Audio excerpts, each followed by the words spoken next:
E vamos para mais um resumo, uma resenha de Vidas Secas de Graciliano Ramos hoje. O romance foi publicado inicialmente em 1938. Ele retrata a vida pobre de uma família nordestina de retirantes sertanejos, obrigada a se mudar de tempos em tempos para se livrarem da seca e sobreviver a ela. É uma obra modernista, conhecida como realista, e é qualificada, reconhecida, como uma das mais exitosas da época. Uma característica do Graciliano Ramos é a adoção econômica de adjetivos. Dessa forma, ele consegue passar para o leitor a grotesca aridez do contexto e os efeitos sobre as personagens. Vidas Secas é composto por 13 capítulos. Contudo, não tem um marco temporal, ou seja, permite ao leitor escolher qualquer ordem. Contudo, os capítulos Mudança e Fuga exigem que o leitor leia nessa ordem, para poderem compreender o fechamento de um ciclo da história. É nesse momento que a miséria, a seca, se agravam e a família é obrigada a migrar novamente. Fabiano é um homem ignorante, o típico matuto, ou melhor, vaqueiro nordestino. Nunca frequentara a escola, portanto, não possui o dom da comunicação, da relação interpessoal, que é a relação entre ele e outras pessoas. Por isso, muitas vezes ele se autorrecrimina e se julga como sendo um bicho bruto. Empregado de uma fazenda, ele por vezes se pega pensando na grosseria com a qual o patrão o trata. Um patrão que gosta de escravizar. Fabiano fica nostálgico quando vê o dom de algumas pessoas com as palavras, mas da mesma forma que as palavras, sonhos e ideias o seduzem, também o cansam. Certo dia, sem saber se comunicar bem, entra em um grande apuro dentro de um bar com um soldado, que o desafia com apostas. Irritado por haver perdido o jogo, o soldado provoca o homem, o ofendendo, insultando de todas as maneiras. O vaqueiro aguenta tudo calado, pois ele não sabia como se defender de tais insultos. Por fim, ele acaba insultando a mãe do sujeito e termina sendo preso. Estando encarcerado, ele reflete, pensa na família, em como terminou atrás das grades e, nesse instante, tomado pela revolta, perde a cabeça. Grita com todos e pensando na família como sendo um fardo, uma cruz que ele tem que carregar.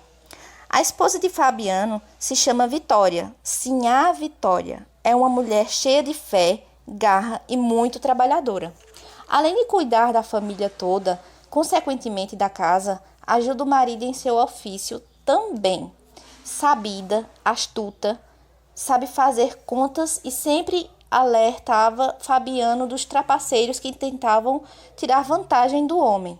Sinhá sonhava com um futuro melhor para seus filhos e não se conformava com a miséria na qual viviam. Seu maior sonho era ter na época uma cama de fita de couro para dormir.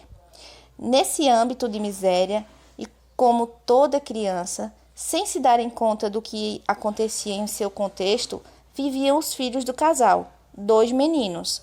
O mais novo tinha o pai como seu exemplo a seguir, sua referência. Contudo, o mais velho queria aprender sobre as palavras, como a mãe, dominá-las. Um dia, ele ouviu a palavra inferno de alguém e ficou intrigado, curioso, pensando no seu significado. Perguntou assim à Vitória o que significava, mas recebeu uma resposta vaga, sem muitos exemplos ou explicações. Foi então perguntar ao pai Fabiano, mas ele o ignorou, por não ter o conhecimento.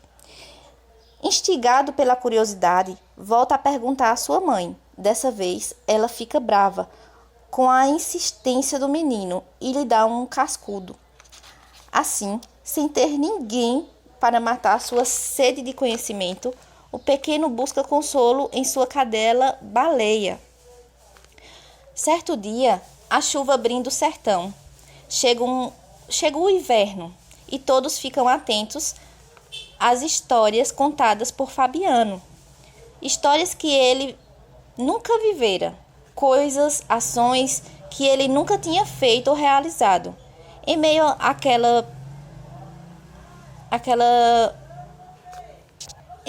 cena, Fabiano pensava se as coisas iam melhorar ou não. Para o filho mais novo, as imagens, sombras projetadas por uma fogueira na escuridão, deixavam o pai com ar ignorante, grotesco, assustador. Entretanto, o mais velho ouvia aquilo desconfiado. O Natal chegou e a família foi à cidade.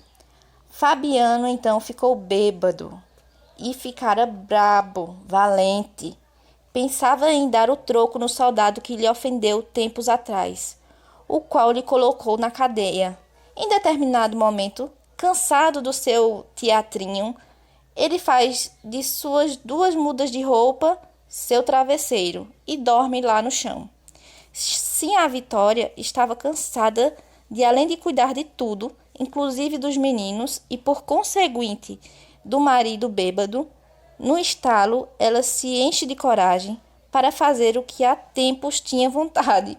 Se agacha num cantinho para fazer xixi. Satisfeita, leve, acende uma piteira de barro e ali se pega sonhando com sua futura cama de fitas de couro e um futuro melhor. Uma das partes mais chamativas, intrigantes e um dos momentos mais famosos do livro é quando Fabiano vê o estado da cadelinha baleia, com os pelos caídos, feridas na boca. Nesse instante, o vaqueiro imaginou que o animal de estimação estava doente. Então, no impulso, ele decide sacrificar o bichinho. Se apega os meninos que reclamavam e eram contra aquele ato, porém não havia outra maneira de salvá-la, nem de evitar tanto sofrimento da cachorra. O primeiro tiro pegou na traseira, a deixou sem poder se movimentar. Valente, a cadela queria morder Fabiano, porém, por sentir que estava próxima do seu fim, apesar da raiva que acometia a cadela, ela via no dono um companheiro de muitos anos. Em meio ao nevoeiro e a uma visão talvez de um paraíso canino, onde ela caçaria preás à vontade, mataria sua fome. Baleia morre. Cria dor e arrepios, entre a dor e arrepios. E é assim que a vida dos nordestinos vai se passando. Uma família sertaneja pobre. Até que um belo dia, com o céu totalmente azul, vazio de estrelas e nenhuma nuvem à vista, vendo os animais morrendo e em total abandono e miséria, Fabiano decide que é hora de partir novamente. Partiram de madrugada, largando tudo o que haviam construído, encontrado. A cadela baleia era uma de suas maiores lembranças e uma das lembranças mais constantes nos seus pensamentos confusos e às vezes distorcidos. Sim, a Vitória tentava animar e trazer de volta o marido, através de conversas durante a caminhada, de como seria o futuro, de como eles podiam melhorar. O casal seguia fazendo planos para o futuro e pensando se havia um futuro.